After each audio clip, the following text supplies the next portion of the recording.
Prosecutors and the Federal Bureau of Investigation, the FBI, have released an avalanche of new evidence, all in relation to the Russia hoax. You may remember that, showing that FBI former director, now James Comey, thankfully, had hoped to please Hillary Clinton and cheered on media leaks and facilitated some, actually, that he claimed that he did not sanction, but he's not telling the truth, and wrote emails and notes that directly conflict with his past congressional testimony, which could be perjury, lying under oath to Congress, which is very common. Now that the American people are seeing the corruption cover-up with their own eyes, with our own eyes, cue the power-hungry activists in robes. The federal judge, a federal judge, only one today, ordered prosecutors to provide a trove of evidence to the grand jury by Thursday, citing a concern that the Justice Department's position had been indict first and then investigate later.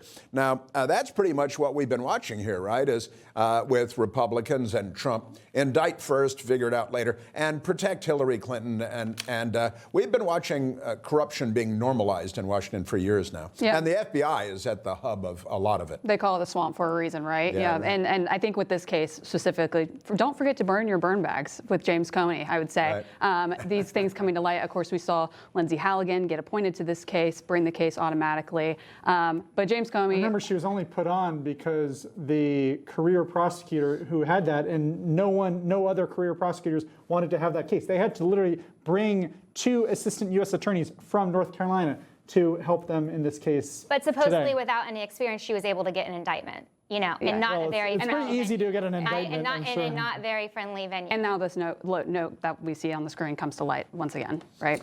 Right, and it is, it's the old line in Washington is you could get a grand jury to indict a ham sandwich, right? Sure. And President Trump has been that ham sandwich again and again. He has. And because the Democrats, it's the old Lavrentiy Beria, the head of the KGB under Joseph Stalin, show me the man and I'll show you the crime. And the Democrat Party has kind of become the KGB. They have, and this Arctic frost really is exposing to us that, these investigations were never about justice. They were never about fairness, the truth, or the law. They were about revenge. I mean, that's right. What this is exposing. And I'm glad James Comey has been exposed for who he is and for what he is, and the fact that the American people are finally seeing what was really happening here. Because, again, the same people that were talking about norms, they were secretly weaponizing the Justice Department. I mean, that should put fear in every American. But a lot of, it's pretty likely that this Comey case is not going to go anywhere after a while, where it's like, I can't imagine that a jury is going to see this case, that he's probably going to get it dismissed pretty quickly.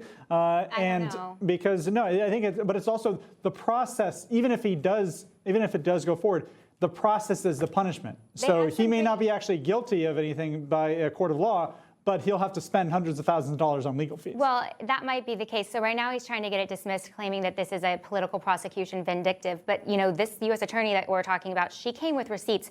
You mentioned the one exhibit, Exhibit 13, that was on the board, his handwritten notes, where he acknowledges that Hillary Clinton planned for hit Trump. So there was knowledge that there was going to be some sort of tie. Clinton was going to try to tie Trump to the Russia. That was known. Exhibit 5 she came with. It says that he was talking to his law professor friend about leaking. He says, quote, President-elect Clinton would like the decision he just made. So we're already calling her President-elect Clinton. That shows you where his mind was. Exhibit 7 shows him praising his law professor friend that did his leaking, Daniel Richtman.